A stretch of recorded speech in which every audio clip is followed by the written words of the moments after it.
T'es-tu déjà repenti de quelque chose que tu as dit sous le coup de l'émotion? As-tu déjà senti ton sang bouillir, tes mains trembler et ta logique s'évanouir comme si une force étrangère t'avait soudainement possédé? Et quand enfin la colère est retombée, il ne restait qu'un goût amer, celui d'une bataille inutile, des mots lancés sans réfléchir et la certitude que le mal était déjà fait. Eh bien, Sénèque dirait, ce n'était pas toi, c'était une crise de folie passagère. Et c'est justement pour cela que, selon lui, la colère ne doit pas être maîtrisée, mais éradiquée à la racine. Car contrôler la folie, c'est risqué. Le sage, lui, la guérit. Ou mieux, il l'élimine avant qu'elle ne le détruise. Lucius Annaeus Seneca, philosophe stoïcien, dramaturge, conseiller de l'empereur Néron, n'écrivait pas pour divertir. Il écrivait pour sauver le lecteur du pire des ennemis, l'ennemi intérieur. Et la colère, à ses yeux, était une maladie de l'âme. Une maladie qui mime la justice, mais naît de l'orgueil, qui semble puissante, mais est une faiblesse, qui crie au contrôle, mais n'est que pur débordement. Dans son traité de Ira sur la colère, Sénèque ne fait pas dans la nuance.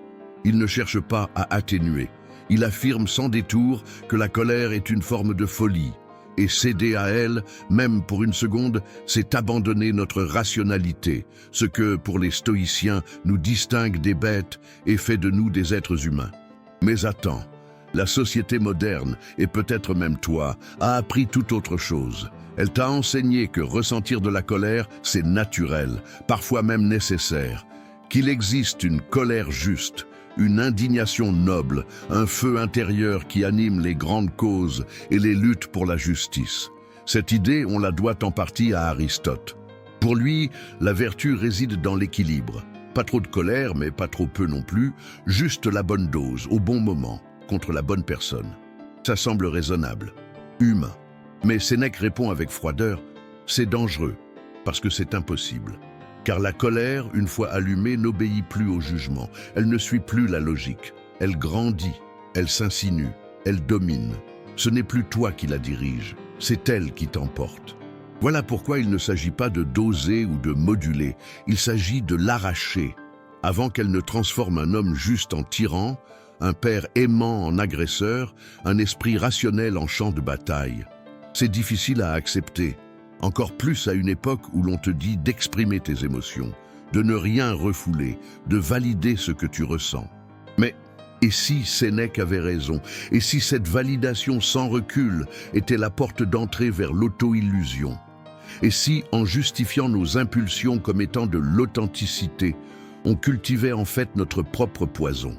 Et si nous étions tous en train de traiter la colère comme un droit alors qu'elle n'est qu'un piège? Pour Sénèque, la colère est une servitude déguisée en liberté. Quand tu t'y abandonnes, tu crois réagir avec puissance, imposer ta volonté, montrer ta force. Mais en vérité, tu te rends. Tu livres le gouvernail de ta conscience à un réflexe primaire. Tu deviens esclave de toi-même, de ce qu'il y a de plus instable et de moins digne de confiance en toi. Imagine un général expérimenté en pleine guerre. Il doit prendre une décision. Ses soldats attendent ses ordres, mais soudain la fureur le submerge. Il ne voit plus l'ensemble du champ de bataille. Son plan disparaît. Ne reste plus que le désir de riposte, de vengeance, de destruction. À ton avis, que se passe-t-il? Il perd. Il perd des soldats, du terrain, le contrôle, parce que personne ne gagne une guerre avec la colère. On gagne avec de la stratégie. La colère est une passion aveugle, une émotion qui efface tout sur son passage. Elle te fait oublier ce que tu veux pour ne te rappeler que ce que tu détestes. Elle te fait échanger ton avenir contre un soulagement momentané. Elle te fait agir comme si l'instant de rage était tout ce qui existe, comme s'il n'y avait pas de lendemain. Et le plus tragique, la colère se justifie, tant qu'elle dure.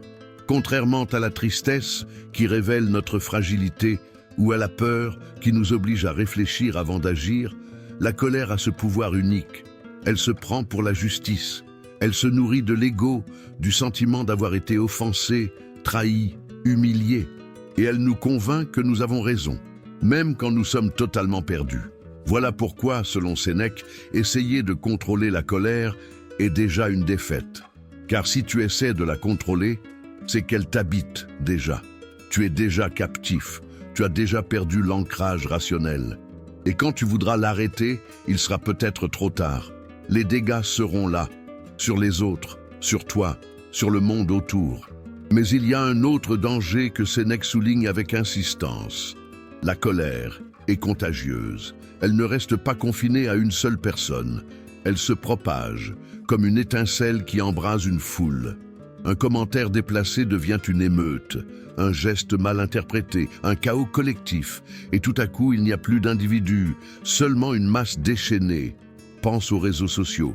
Une phrase sortie de son contexte, une erreur, un jugement précipité.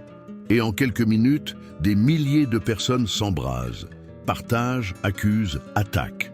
Ce qui était une réaction personnelle devient une épidémie émotionnelle. Sénèque n'a peut-être jamais imaginé Twitter, mais il avait compris mieux que quiconque la nature virale de la colère. Et son avertissement traverse 2000 ans pour nous dire « Attention, la colère d'un seul peut devenir la haine de tous ». Alors surgit la question inévitable.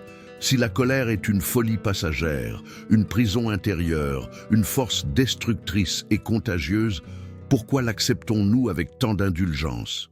Pourquoi continuons-nous à dire que c'est normal, que tout le monde la ressent, que ça fait partie de la vie? Peut-être parce que nous avons peur du vide laissé par la colère, parce que tant que nous sommes en colère, nous avons un ennemi, une cible, une raison d'agir. La colère nous donne une direction, même mauvaise, et lorsqu'elle disparaît, il ne reste que le silence, l'inconfort, la douleur que le cri avait cachée. Et faire face à cette douleur demande plus de courage que de hurler sur le monde. Mais la philosophie stoïcienne, celle de Sénèque, ne nous demande pas de fuir la douleur. Elle nous invite à l'affronter avec raison, à cultiver le calme comme forme de résistance, à choisir de ne pas réagir comme une démonstration de puissance. Et cela exige bien plus de force que n'importe quelle explosion de fureur. Tu n'as pas besoin de réagir, ni de répondre, ni de te justifier face à la provocation. Tu peux simplement t'arrêter, respirer, observer, attendre et surtout comprendre. Comprendre que ce que tu ressens est temporaire, que l'émotion n'est pas ton essence, que la colère n'est pas une preuve de vie, mais de vulnérabilité. Oui, tu ressentiras de la colère. Nous la ressentons tous. Mais ressentir n'est pas obéir. Et c'est là l'enseignement de Sénèque. La vraie liberté ne réside pas dans l'expression de nos impulsions, mais dans leur dépassement. L'être humain le plus fort n'est pas celui qui crie le plus fort, c'est celui qui sait se taire quand tout en lui hurle vengeance. La colère peut ressembler à un éclair, rapide, intense, destructeur, mais tu n'es pas un ciel obligé d'accueillir les tempêtes. Tu peux être l'océan qui absorbe la rage et répond par le silence. Tu peux être la montagne qui ne fléchit pas au vent. Tu peux être la raison qui tient debout quand tout s'écroule autour. Le choix, comme toujours, t'appartient. Et si tu es arrivé jusqu'ici, peut-être que la vraie question n'est pas comment contrôler la colère, mais plutôt qu'est-ce qu'il y a encore en toi qui a besoin de la colère pour se sentir vivant? As-tu déjà remarqué que la colère ne vient jamais seule? Elle arrive accompagnée de voix intérieures, d'histoires mal digérées, de souvenirs encore brûlants. La colère, bien souvent, ne naît pas au moment de l'explosion. Elle est le fruit d'une accumulation invisible, une accumulation de frustration, d'attentes déçues, d'humiliations silencieuses qu'on a empilées sans rien dire. Jusqu'à ce qu'un jour, quelqu'un, en une seconde à peine, appuie sur le mauvais bouton. Et là, tout explose. Mais si on n'avait pas besoin d'attendre cette explosion, et s'il était possible de repérer la colère dès son premier souffle, c'est là que Sénèque devance la psychologie moderne avec une clarté impressionnante. Il nous dit « Le meilleur moment pour soigner la colère, c'est au tout début, avant qu'elle ne grandisse, avant qu'elle ne prenne corps, avant que sa voix ne se confonde avec la nôtre. » Le secret, selon lui, ce n'est pas de supprimer l'émotion, mais de reconnaître les déclencheurs avec une honnêteté brutale. Et voilà un point essentiel. La connaissance de soi, ce n'est pas une formule de développement personnel. C'est une question de survie émotionnelle. C'est savoir comment tu fonctionnes, comment tu réagis, ce qui te fait perdre pied et pourquoi. Pense à la dernière fois où tu as ressenti de la colère. Pas une explosion évidente, non, cette irritation sourde, cette agitation sans nom qui monte doucement en toi. Peut-être que c'était dans les embouteillages, quand quelqu'un t'a coupé la route sans clignotant, ou quand ton chef t'a humilié devant tout le monde pour une erreur qui n'était même pas la tienne. Peut-être encore que c'était chez toi, quand ton partenaire a oublié, encore une fois, quelque chose que tu avais pourtant dit important. La colère qu'on ressent dans ces moments-là n'est presque jamais liée à l'événement lui-même. Elle porte le poids du passé, ce qui est resté coincé, tous les noms avalés, les fois où on t'a interrompu, minimisé, ignoré. L'autre appuie sur le bouton, mais le système était déjà chargé. C'est pourquoi repérer ces déclencheurs est plus important que d'apprendre des techniques pour gérer la colère une fois qu'elle a déjà explosé. Sénèque nous invite à regarder de près, avec froideur, méthode, précision, ce qui nous fait sortir de nos gonds, pas pour juger, mais pour se préparer. La colère ne vient jamais de nulle part. Elle suit des schémas. Elle emprunte des chemins invisibles, et celui qui apprend à les repérer peut les interrompre avant l'abîme. Mais attention, cela demande du courage, parce que beaucoup de nos déclencheurs sont liés à ce que nous évitons de voir en nous-mêmes. Tu te sens en colère quand on te corrige en public? Peut-être que ton image de toi-même est plus fragile que tu ne veux l'admettre. Tu es furieux quand quelqu'un te passe devant? Peut-être que ton sens de la justice est si rigide qu'il devient de l'intolérance. Tu exploses quand tu n'es pas écouté? Peut-être que tu essaies depuis des années de prouver que tu mérites d'être entendu et que tu ne supportes plus l'écho du silence. Ces déclencheurs ne sont pas des faiblesses, ce sont des blessures. Et les blessures non soignées deviennent des armes, des réactions automatiques, des réponses disproportionnées. Voilà pourquoi Sénèque insiste. Reconnaître ce qui te blesse, c'est le premier pas pour ne pas blesser les autres. Dans De Ira, il écrit « Si nous voulons être protégés de la colère, nous devons observer très tôt les symptômes qu'elle manifeste et nous taire avant qu'elle ne nous pousse à crier. La clé, c'est d'anticiper la colère avant qu'elle ne nous surprenne. » Et concrètement, comment fait-on? Sénèque nous donnerait des conseils très proches de ceux que la science moderne confirme aujourd'hui. Développer une conscience situationnelle, cultiver la pleine attention, surveiller ses pensées. Prenons des exemples réels, quotidiens. Tu es en retard pour aller au travail, tu es déjà tendu. Le temps joue contre toi. L'ascenseur met trop de temps. Le trafic est pire que d'habitude. Un conducteur te coupe la route sans prévenir. Ton corps réagit. Ton cœur s'accélère. Tes épaules se crispent. Tu es au bord. Et là, au bureau, quelqu'un fait une blague de mauvais goût. Une remarque passive-agressive. C'est l'étincelle. Tu réponds sèchement. Tu fais la tête. Peut-être dis-tu des choses que tu ne voulais pas dire. Apparemment, tu exploses à cause d'une phrase. Mais en réalité, tu portais un champ de mine depuis ton réveil. Voilà le point. La colère est cumulative et silencieuse. Si tu n'apprends pas à repérer les petits signaux, la tension dans la mâchoire, la respiration courte, l'impatience qui monte, elle te surprendra toujours. Tu vivras en otage d'un volcan que tu refuses de voir. Un autre exemple. Tu rentres chez toi après une journée difficile. Tu veux du calme, du silence. Mais tu trouves du désordre, du bruit, des demandes. Un enfant qui pleure, un partenaire qui réclame ton attention, un chien qui aboie. Tu essaies de rester calme. Mais tu sens que tu n'as plus d'espace. Et tu exploses, tu cries, tu claques des portes et tu regrettes. Sénèque écrirait « Tu n'as pas explosé à cause du chaos extérieur, tu as explosé parce que tu n'as pas reconnu le chaos qui vivait déjà en toi. » C'est dur à entendre, ça fait mal, mais c'est vrai et c'est libérateur. Parce que si la colère naît à l'intérieur, elle peut aussi être désarmée de l'intérieur. Et c'est là qu'intervient un concept essentiel, la pleine conscience. Pas comme une mode, pas comme un cliché, mais comme un outil de survie émotionnelle, apprendre à observer les mouvements de son esprit, à remarquer quand la colère commence à monter, à nommer ses émotions, à repérer les pensées qui nourrissent la fureur avant qu'elles ne prennent le dessus. Imagine que lorsque tu sens l'impatience te gagner, tu puisses te dire « Je suis irrité, mais je ne suis pas cette irritation ». Imagine que face à une injustice, tu prennes une grande respiration et que tu penses « Cela me blesse, mais je peux choisir comment réagir ». C'est ça le vrai travail. Ne pas effacer la colère, mais ne pas la laisser choisir à ta place. Et ce n'est pas tout. En identifiant tes déclencheurs, tu commences à changer ton environnement. Tu t'éloignes des discussions inutiles, des provocateurs, des lieux où la colère est utilisée comme carburant pour l'ego. Tu te crées des routines qui t'apaisent.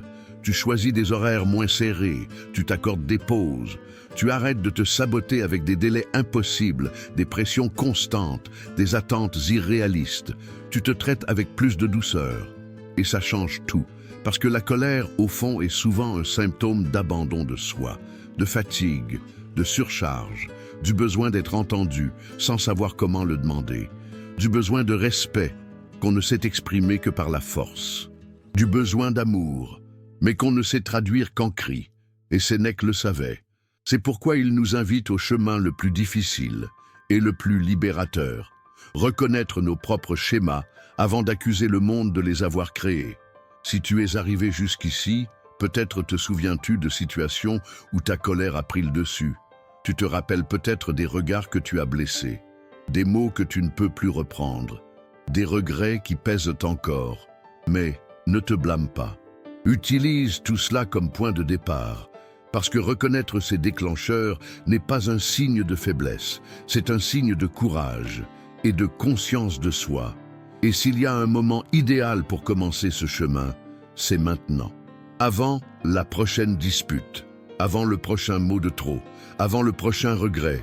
N'attends pas que la vie te jette dans le chaos pour découvrir combien tu es capable de paix. Et maintenant, dis-moi, es-tu prêt à prendre le gouvernail avant que la colère ne le fasse à ta place? Si cette étape du voyage a touché quelque chose en toi, si à un moment tu t'es reconnu dans ces mots, alors abonne-toi à la chaîne, aime la vidéo et partage-la avec quelqu'un qui essaie aussi de sortir de ce cercle silencieux. Ici, nous construisons une communauté de conscience et de transformation. Et chaque nouveau regard, chaque nouvelle écoute, chaque nouvel éveil est un pas de plus vers un monde avec moins de cris et plus de raisons. Et si je te disais que le plus grand pouvoir face à la colère, ce n'est pas de réagir vite, mais d'attendre. Ça semble contre-intuitif, je sais. Dans un monde qui valorise les réponses instantanées, les réflexes rapides et les répliques tranchantes, l'idée d'attendre ressemble presque à de la faiblesse, à de la passivité. Mais c'est peut-être justement cette précipitation à réagir qui nous fait tomber encore et encore dans les pièges de la colère. Sénèque, encore une fois, va droit au but. Le meilleur remède contre la colère, c'est le temps. Attends, et elle se fanera d'elle-même. Mais pourquoi attendre serait-il si efficace? C'est simple, parce que la colère est une explosion de court terme, une émotion qui crie, mais qui ne sait pas chuchoter. Elle n'a pas de patience, et c'est précisément pour ça que quand tu ralentis, elle s'effondre. Elle se nourrit de ton impulsivité, de ton besoin de réagir, de ton empressement. Et quand tu retires cela, elle perd toute sa force. Mais peut-être te dis-tu, d'accord, mais si j'ai raison, et si j'ai été profondément blessé, et si rester silencieux me fait passer pour faible? La réponse est dans la différence entre justice et vengeance, entre répondre et réagir, entre agir avec conscience et être la marionnette d'un élan émotionnel. Car la vraie question n'est pas « ai-je raison ?» La vraie question est « qu'est-ce que je fais de cette raison ?»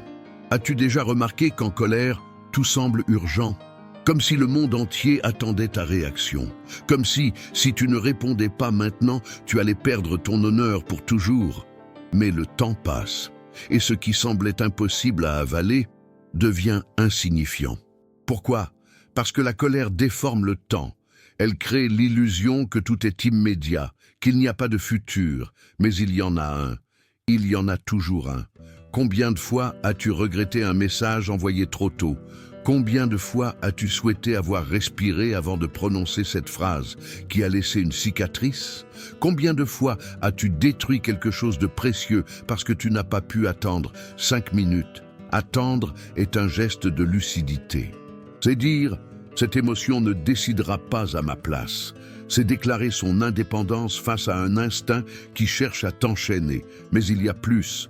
Attendre, ce n'est pas seulement ne rien faire, c'est agir à l'intérieur, c'est utiliser ce temps pour observer, pour recontextualiser, pour comprendre.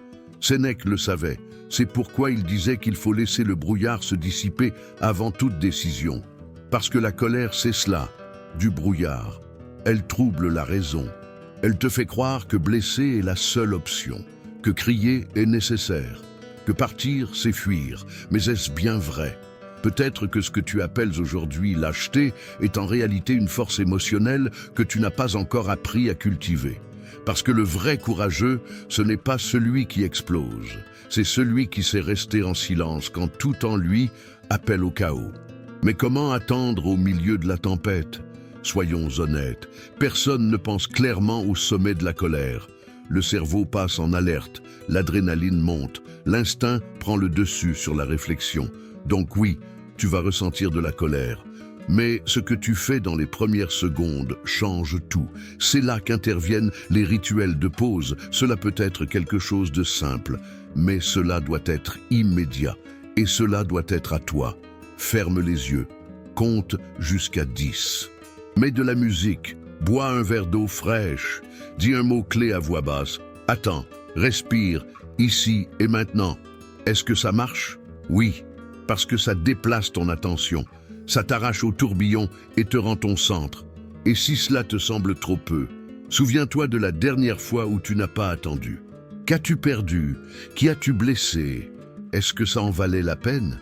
D'ailleurs, t'es-tu déjà demandé si la colère ne te protégeait pas mais te sabotait? Combien d'opportunités as-tu perdues parce que tu semblais instable? Combien de relations as-tu endommagées parce que tu voulais te défendre? Trop vite. La colère crée de l'urgence là où il y a de l'espace pour la stratégie. Et dans ton empressement à protéger ton ego, tu risques de détruire ta propre crédibilité. Mais si tu disais simplement « pas maintenant », imagine, tu es dans une dispute, tu bouillonnes, l'autre te provoque, il attend ta contre-attaque, il est prêt à se battre, mais tu ne réagis pas, tu t'arrêtes, tu te tais, tu observes. Au début, cela peut déstabiliser l'autre. Il peut croire qu'il a gagné, qu'il t'a intimidé, mais le temps passe et ton absence de réaction devient une force. Tu n'as pas perdu, tu as pris le contrôle et surtout, tu n'as pas aggravé la blessure. Tu n'as pas nourri le conflit. Tu n'as pas ajouté d'huile sur le feu, tu as simplement attendu. Et dans cet espace, quelque chose d'étonnant se produit. Tu vois plus clairement. Ce qui semblait impardonnable n'est peut-être qu'un signe d'immaturité. Ce qui ressemblait à une attaque personnelle n'est peut-être qu'une douleur mal gérée. Ce qui semblait insupportable n'est peut-être qu'un miroir. L'attente révèle. Elle te rend ta raison. Et plus encore, elle te rend ton pouvoir de choisir et non seulement de réagir. Peut-être qu'on ne te l'a jamais appris. Peut-être que personne ne t'a dit que tu n'as pas besoin de répondre immédiatement, que respirer profondément n'est pas une faiblesse, que le silence peut être un acte de sagesse, mais maintenant tu le sais, tu as cet outil entre tes mains. Et le plus beau, c'est que plus tu apprends à attendre, plus la colère perd rapidement de sa force. Car elle ne survit que si tu la nourris, avec des mots, des gestes, des confrontations. Retire cela et elle disparaît comme la fumée. Alors, la prochaine fois que la colère viendra frapper à ta porte, attends, pas pour punir l'autre, mais pour te libérer toi-même. Avez-vous déjà senti votre âme se calmer en écoutant une musique? Avez-vous déjà eu l'impression qu'un tableau vous regardait en retour, qu'il vous comprenait, même si vous étiez incapable d'expliquer pourquoi? Avez-vous déjà pleuré en lisant un poème qui semblait avoir été écrit avec les mots que vous n'avez jamais réussi à prononcer? Eh bien, Sénèque aurait souri en entendant cela, car bien qu'il ait vécu il y a 2000 ans, bien avant les neurosciences, il savait une chose. L'art a le pouvoir d'apaiser la bête intérieure, quelque chose qui désarme la colère sans affrontement, qui calme la tempête sans chercher à la vaincre, qui invite sans imposer, qui soigne sans demander de retour. Et c'est de cela que nous allons parler aujourd'hui, de comment transformer la fureur en contemplation, de comment, face au chaos, choisir la beauté comme bouclier. Car il existe une manière plus puissante et plus sage de faire face à la colère que de se lancer dans le combat. C'est choisir l'art comme refuge. Mais attendez, vous êtes peut-être en train de penser « l'art, je ne suis pas un artiste, ce n'est pas pour moi ». C'est la première erreur. L'art ne consiste pas à savoir peindre, composer ou écrire comme un maître de la Renaissance.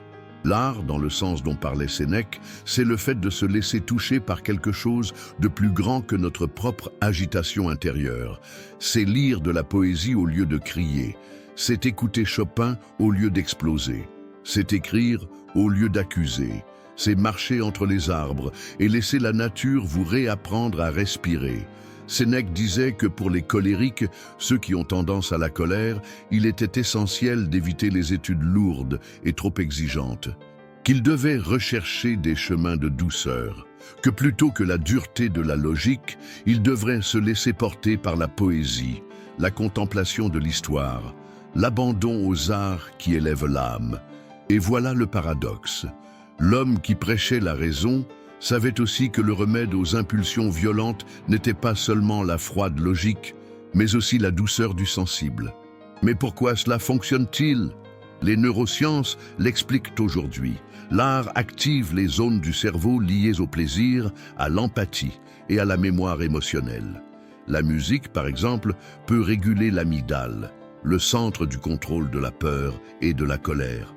Le bon son, au bon moment, peut littéralement modifier votre chimie intérieure, réduire le cortisol, faire baisser le rythme cardiaque, rééquilibrer le système nerveux. Sénèque n'avait pas d'IRM, mais il avait les yeux tournés vers l'âme humaine. Il savait que la colère a besoin de carburant et que la beauté peut couper l'arrivée de ce carburant. Maintenant, pensez à votre propre vie. Quand avez-vous utilisé l'art pour guérir pour la dernière fois? Ou mieux, vous autorisez-vous encore à être touché par la beauté?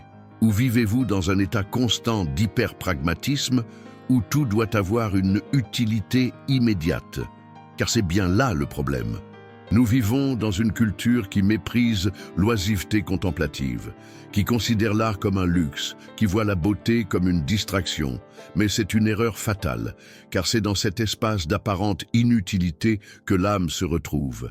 C'est dans le toucher léger du piano, la légèreté d'une danse, l'odeur d'un vieux livre que la colère perd son autorité. Elle ne sait pas cohabiter avec la beauté. Voici une provocation. Et si votre colère persistait simplement parce que vous avez arrêté de nourrir votre esprit de ce qui l'élève vraiment? Et si vous étiez tellement occupé à survivre, à réagir, à gagner des disputes, que vous avez oublié de lever les yeux vers le ciel pendant 3 minutes? Et si, au fond, cette fureur qui explose en vous n'était rien d'autre que de la fatigue, de l'épuisement, l'absence de silence? Il y a une histoire qui me bouleverse toujours. On raconte que Beethoven, devenu totalement sourd, s'allongeait sur le sol, l'oreille collée contre le corps du piano pour sentir les vibrations des notes. Il ne pouvait plus entendre avec ses oreilles. Alors il a appris à écouter avec son corps, sa peau, son âme. Imaginez un homme qui a perdu l'ouïe, mais jamais l'écoute. Et nous, avec tous nos sens intacts, combien d'entre nous avons déjà perdu cette capacité d'être émus? Et quand cela arrive, que reste-t-il? La colère. La colère comme réponse automatique à un monde devenu sec, insensé, hostile. La colère comme soupape d'une existence engourdie. Mais il existe un autre chemin. Vous pouvez, comme le suggérait Sénèque, vous tourner vers les arts comme on cherche un abri au cœur de la tempête. Vous pouvez créer vos propres rituels de beauté. Vous pouvez ouvrir un carnet et y jeter vos sentiments au lieu de les projeter sur quelqu'un. Vous pouvez créer une playlist rien que pour les jours où le chaos menace de vous envahir. Vous pouvez transformer votre douleur en danse, votre angoisse en prose, votre peur en photographie. Mais pour cela, vous devez vous le permettre. Et cela commence par un geste simple. S'arrêter. S'arrêter pour écouter une musique en entier, sans distraction, sans téléphone, sans planning.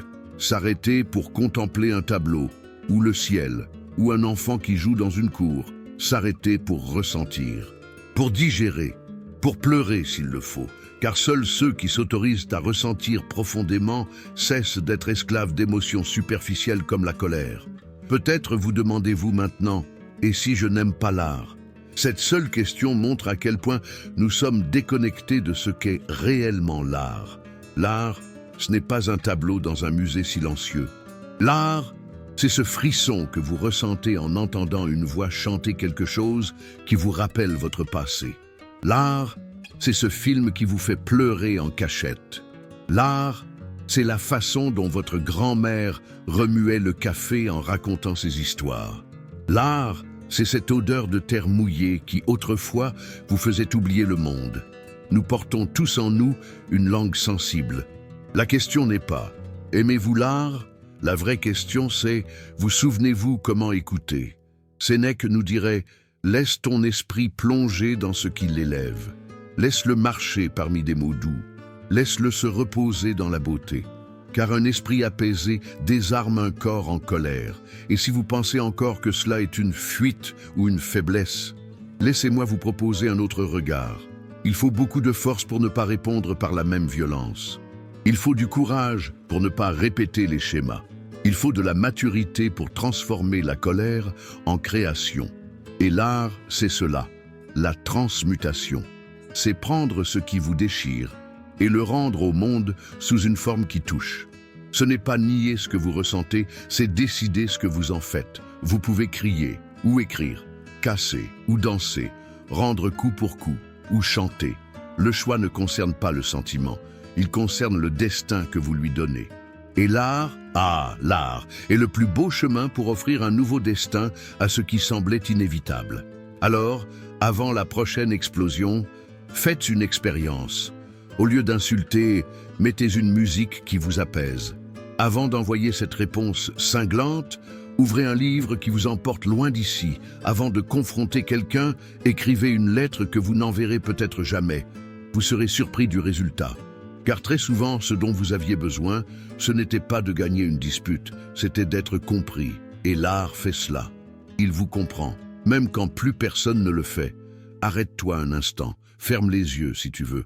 Maintenant, imagine quelqu'un qui t'a blessé, quelqu'un qui t'a profondément fait du mal, qui t'a trahi, qui t'a humilié, qui t'a provoqué froidement ou ignoré avec mépris. Tu l'as visualisé? Alors réponds avec une honnêteté brutale. Serais-tu capable de pardonner à cette personne? Et si je te demandais quelque chose d'encore plus difficile, serais-tu capable de te mettre à sa place? Ça semble absurde, je sais, presque injuste, mais c'est exactement ce que propose Sénèque et que les études modernes sur le comportement et la psychologie confirment aujourd'hui par des données étonnantes. Il écrit « C'est une vision déformée et exagérée de notre propre valeur qui nous fait nous sentir offensés. Nous sommes prompts à condamner chez les autres ce que nous faisons nous-mêmes sans nous en rendre compte. La colère, selon lui, ne vient presque jamais de ce que l'autre a fait. Elle naît de l'idée que nous ne méritions pas cela, que nous étions trop bons pour être traités de cette façon. Mais est-ce vrai? Combien de fois dans ta vie as-tu été l'agresseur sans t'en apercevoir? Combien de fois as-tu parlé avec impatience à quelqu'un qui voulait juste un peu d'attention? Combien de fois as-tu ignoré un message, laissant l'autre se sentir rejeté? Combien de fois as-tu été froid, ironique, sec, non pas pour blesser, mais parce que tu étais fatigué, débordé, distrait? Et voici le piège. Quand nous sommes la victime, nous exigeons de l'empathie. Quand nous sommes l'agresseur, nous demandons de la compréhension. Pourquoi ne faisons-nous pas le même effort dans l'autre sens? En 2016, une étude publiée dans le Journal of Experimental Psychology a révélé quelque chose de fascinant. Les gens ont tendance à surestimer l'intentionnalité des actes d'autrui et à sous-estimer les raisons internes qui poussent quelqu'un à agir d'une certaine manière. En d'autres termes, nous pensons que les autres agissent par méchanceté, alors que nous agissons par faiblesse. Ce biais cognitif porte un nom, l'erreur fondamentale d'attribution. Quand quelqu'un te coupe la route, tu penses crétin, irresponsable, sans respect. Mais quand toi tu coupes la route à quelqu'un parce que tu es en retard pour aller chercher ton enfant à l'école, tu dis « Désolé, c'était juste un moment, j'avais vraiment besoin de passer ». Voilà exactement le sujet. Et maintenant, imagine, et si ce collègue de travail, qui paraît toujours désagréable, était en train de lutter contre une dépression silencieuse? Et si cette personne qui a crié sur toi dans le supermarché venait de sortir de l'hôpital après avoir reçu une mauvaise nouvelle? Et si cet ami qui ne t'a pas répondu vivait un deuil que tu ignores, qu'est-ce que ça change? Tout. Mais attention, il ne s'agit pas ici de justifier des comportements abusifs, ni de normaliser la violence. Il s'agit de comprendre que les gens sont plus complexes que leurs pires actes, et toi aussi. Sénèque croyait que nul être humain n'est rationnel tout le temps. Nous sommes tous gouvernés, à des degrés divers, par des passions, des blessures, des besoins, des impulsions. C'est pourquoi la compassion est un outil philosophique si puissant, parce qu'elle nous oblige à voir au-delà du geste, à voir la blessure derrière l'agression, la cause invisible derrière l'effet bruyant. Tu veux un exemple réel? Viktor Frankl, psychiatre autrichien et survivant de la Shoah, a écrit dans son livre « Découvrir un sens à sa vie » une phrase profondément stoïcienne. Entre le stimulus et la réponse, il existe un espace, et dans cet espace se trouve notre pouvoir de choisir, notre liberté. Il a écrit cela après avoir survécu à Auschwitz, et il a témoigné avec une étonnante sérénité qu'il arrivait parfois à ressentir de la compassion pour les soldats nazis. Comment? Parce qu'il voyait en eux des hommes écrasés par une machine idéologique, des hommes qui d'une certaine façon étaient eux aussi prisonniers. Frankl a compris que s'il laissait la haine prendre le dessus, il deviendrait semblable à ceux qui l'avaient détruit. Alors réfléchis bien, si un homme dans une chambre à gaz a été capable de trouver cet espace de lucidité, pourquoi nous, ici, nous permettons-nous d'exploser pour si peu? Moment de respiration. Récapitulons ce que nous avons appris jusqu'ici.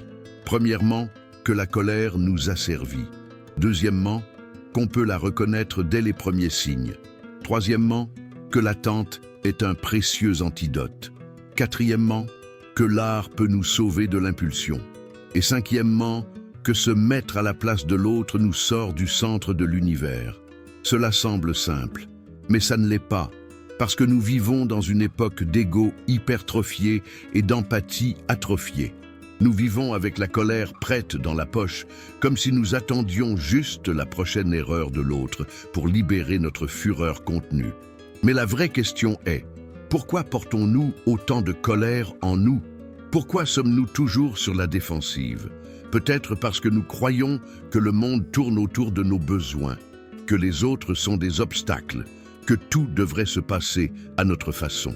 Mais Sénèque, avec sa lucidité tranchante, nous dit « Si nous étions moins exigeants envers les autres et plus vigilants envers nous-mêmes, nous souffririons moins. » Il nous invite à changer de focale.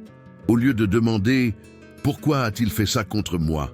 Demandez « Combien de fois ai-je fait quelque chose de semblable ?» Pas pour se culpabiliser, mais pour se reconnaître.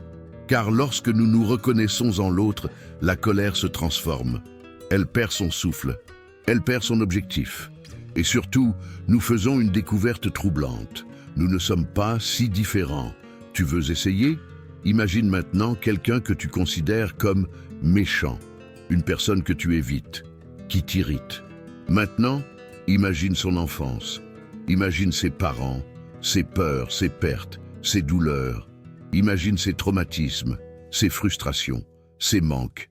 Tu continues de la haïr ou commences-tu à comprendre? Ce n'est pas de la magie, c'est de l'humanité.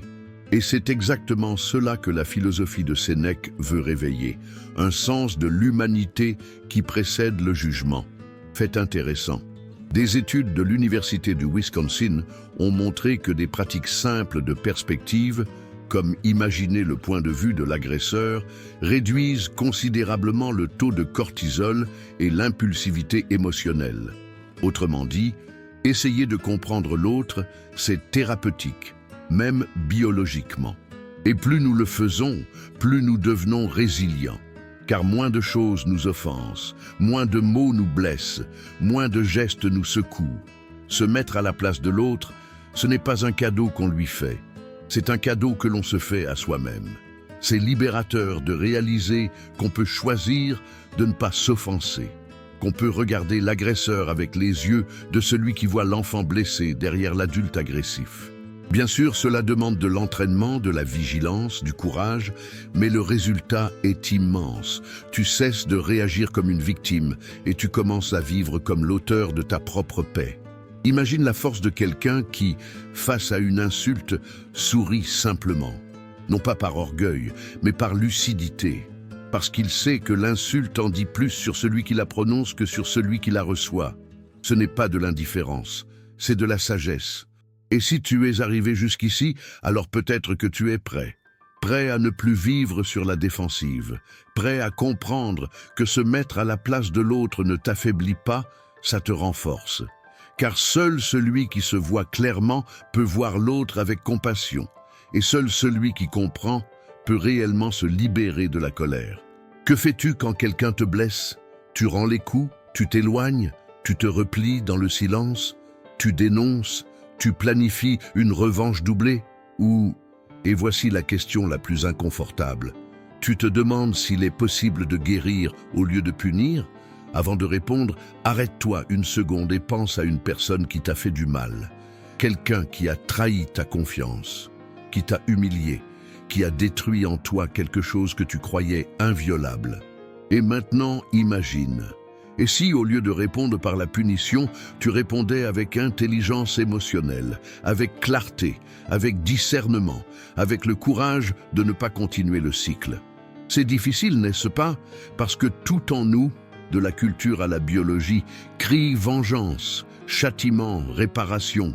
Nous sommes conditionnés à croire que la douleur ne se soigne que par plus de douleur, que la justice, c'est œil pour œil, que la réponse juste à la violence, c'est la représaille, même silencieuse. Mais Sénèque, avec sa voix calme et implacable, propose un chemin plus élevé. Il écrit « Il vaudrait bien mieux guérir une offense que de s'en venger. La vengeance est une reproduction du mal. La guérison, sa fin. » Lisse encore une fois. La vengeance est une reproduction du mal. Ce n'est pas une libération, c'est une répétition. Et voici le point essentiel. Punir l'autre ne restitue presque jamais ce qui a été perdu. Tu l'as déjà remarqué? Tu peux crier en retour, tu peux culpabiliser l'autre, tu peux même le voir payer pour ce qu'il a fait. Mais à la fin, le vide en toi reste là. Pourquoi? Parce que la colère veut quelque chose que la punition ne peut offrir, reconnaissance, réparation et sens. Et cela ne peut pas être imposé. Cela se construit avec du temps, de la lucidité et parfois du silence. Sortons un peu de la théorie. Imagine une relation amoureuse, deux partenaires, l'un trompe l'autre.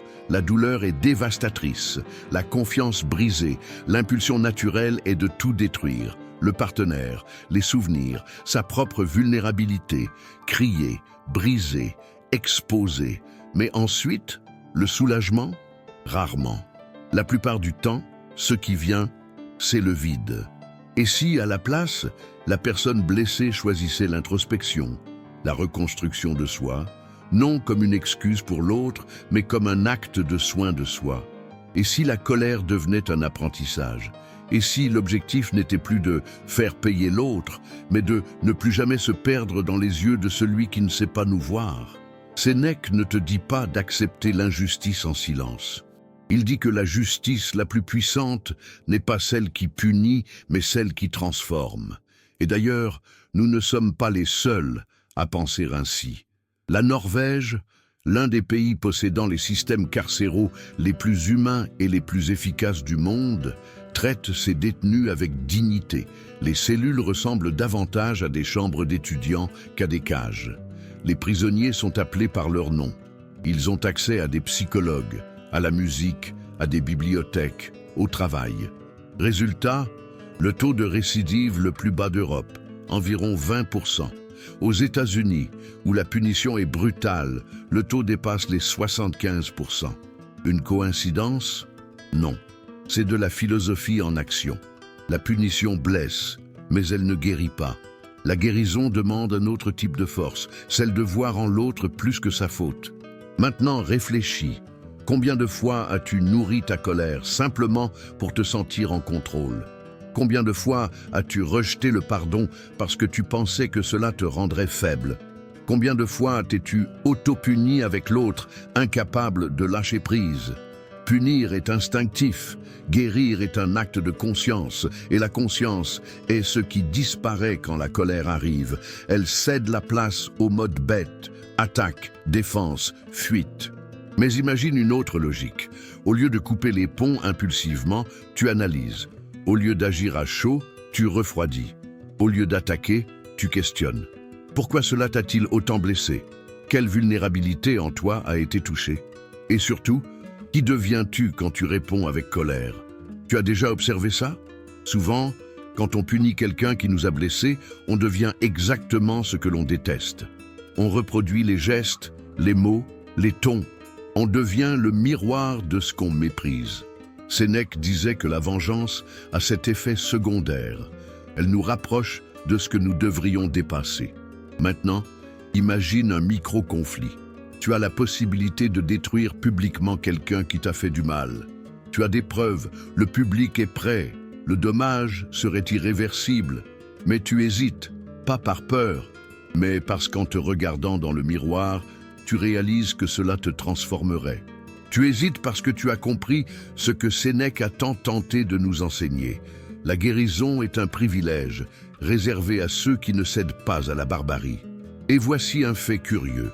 Dans une étude publiée dans le Journal of Positive Psychology, des chercheurs ont découvert que les personnes qui pardonnent, non par obligation religieuse, mais par choix conscient, ont des niveaux plus faibles de dépression, d'anxiété et de tension artérielle.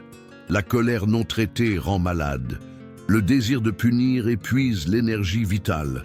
Le ressentiment intoxique le corps, perturbe le sommeil, use les relations. Et surtout, il prend de la place. Une place qui pourrait être remplie de choses utiles. Un but, de la joie, de la légèreté. Respire, récapitulons. Tu as compris que la colère est une impulsion primitive, qu'elle peut être désarmée par le temps, l'art, la conscience. Que toi aussi, tu as déjà été celui qui blesse. Et que le cycle ne s'arrête que lorsque quelqu'un choisit de ne pas répondre avec la même monnaie. Et cette personne, ça peut être toi. Réfléchis à tout ce que tu gagnerais en abandonnant le désir de vengeance. Moins de tension, plus de temps libre, plus d'énergie pour ce qui compte vraiment, plus d'espace intérieur, plus de clarté, plus de santé. La guérison, au fond, n'est pas un cadeau pour l'autre. C'est un acte d'amour de soi. Tu mérites d'être quelqu'un qui dort en paix, et non quelqu'un qui rumine le mal qu'il a reçu. Et si tu en doutes encore, relis cette phrase de Sénèque avec un regard neuf.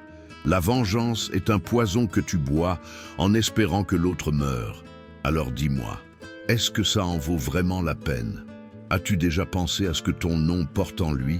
Ton nom, celui qu'on t'appelait dans l'enfance, celui qu'on a écrit sur les feuilles d'école, celui qu'on a crié dans la douleur, celui qu'on a chuchoté avec amour, ton nom que tu prononces peut-être devant le miroir quand tout semble s'effondrer. Alors, je te demande, à un moment donné, aurais-tu commencé à confondre ton nom avec tes réactions? Et si, sans t'en rendre compte, tu avais commencé à répondre à l'appel de la colère comme si elle faisait partie de ton identité? Parce que ce que Sénèque nous propose, et ce que toute cette série a construit avec toi jusqu'ici, va bien au-delà d'un simple manuel de gestion émotionnelle. C'est un appel existentiel. La colère n'est pas ton nom. La colère n'est pas ton identité. La colère est seulement une visiteuse, et c'est toi qui décides si elle va s'installer à l'intérieur. Mais il y a quelque chose d'encore plus subtil, Très souvent, ce n'est même pas la colère en elle-même qui nous enferme. C'est ce qu'il y a derrière elle. C'est la peur de paraître faible, la culpabilité d'avoir été trop vulnérable, la honte d'avoir fait confiance et d'avoir été trahi. La tristesse de constater que personne ne s'est jamais excusé et que peut-être personne ne le fera jamais. Et que faisons-nous avec tout cela?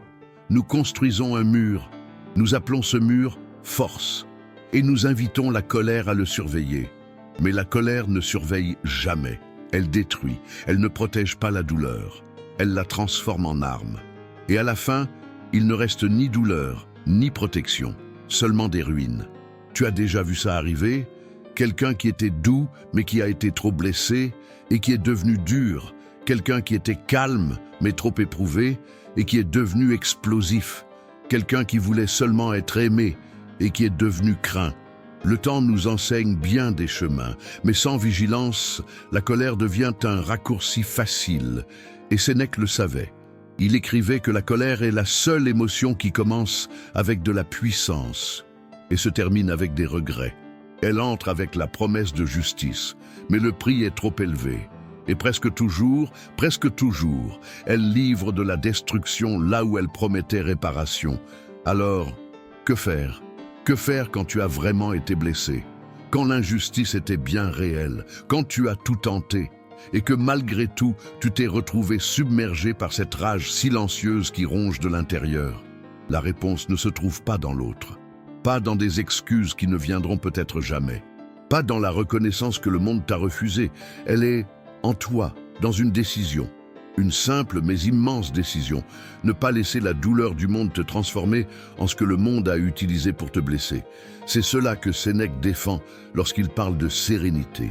Pas comme un luxe réservé aux sages anciens, mais comme une stratégie vitale pour ne pas couler avec les bateaux des autres. Tout au long de cette série, tu as appris à voir la colère pour ce qu'elle est, une intruse, pas une guide. Tu as appris qu'elle est un reflet, pas une racine, qu'elle est passagère, pas essentielle, qu'on peut l'observer, et que si on l'observe avec conscience, elle perd son pouvoir. Tu as appris qu'attendre est plus fort qu'exploser, que s'exprimer par l'art peut être plus sincère que crier, que reconnaître tes déclencheurs est un acte d'autocompassion, que l'offenseur n'est pas toujours un ennemi. Parfois, ce n'est qu'un autre être humain qui essaie lui aussi de survivre au chaos, et que guérir, aussi difficile que cela paraisse, est toujours plus révolutionnaire que punir. Et maintenant, à cette étape ultime, tu es face à la décision la plus importante. Qui veux-tu être après la colère? Peut-être ressens-tu encore la chaleur de l'indignation. Peut-être portes-tu encore les marques de ceux qui t'ont blessé. Peut-être es-tu encore en train de te reconstruire. C'est d'accord, mais entre continuer à réagir comme toujours ou répondre comme jamais, tu as maintenant le choix. Tu sais maintenant. Et savoir change tout. Peut-être, pour la première fois, as-tu compris que ce que tu cherches, ce n'est pas la vengeance, c'est la paix, le sens, la légèreté, le droit de ne plus être entraîné par la marée émotionnelle du monde. Et cela ne vient que lorsque tu deviens capitaine de ton propre bateau intérieur. Voici une dernière image. Imagine ton esprit comme un temple, un espace sacré. Les émotions frappent à la porte. La joie, la tristesse, la peur, le désir, la colère. Tu ne peux pas empêcher qu'elles frappent, mais tu peux décider qui entre, qui s'assoit, qui a une voix. La colère peut bien visiter, mais elle n'a pas besoin d'un lit, ni d'une clé, ni d'un autel. Car l'autel, désormais, est celui de la lucidité. Et si tu as ressenti quelque chose de vrai tout au long de ces 7 parties, alors ce temple a déjà commencé à être reconstruit en toi. Et je tiens à te remercier, du fond du cœur. Merci d'être resté, merci d'avoir écouté, merci d'avoir ouvert cet espace en toi. Ce n'est pas facile, mais c'est réel, et le réel transforme toujours. Si tu veux continuer ce chemin avec moi, abonne-toi à la chaîne maintenant. Aime la vidéo. Commente ici en bas quelle a été ta plus grande colère et qu'en as-tu fait. Ou, si tu préfères, écris simplement « Je choisis la lucidité ». Parce que parfois, tout commence à changer lorsqu'on met des mots sur ce qu'on ressent. Cette chaîne est un refuge pour ceux qui en ont assez d'être entraînés par le monde. C'est un lieu de pause, de réflexion, de reconnexion à ce qui compte vraiment. Et le prochain contenu est déjà en route. Nous allons parler de comment transformer les attentes en liberté, de comment se libérer du besoin d'approbation et de comment redevenir entier dans un monde qui cherche à nous fragmenter.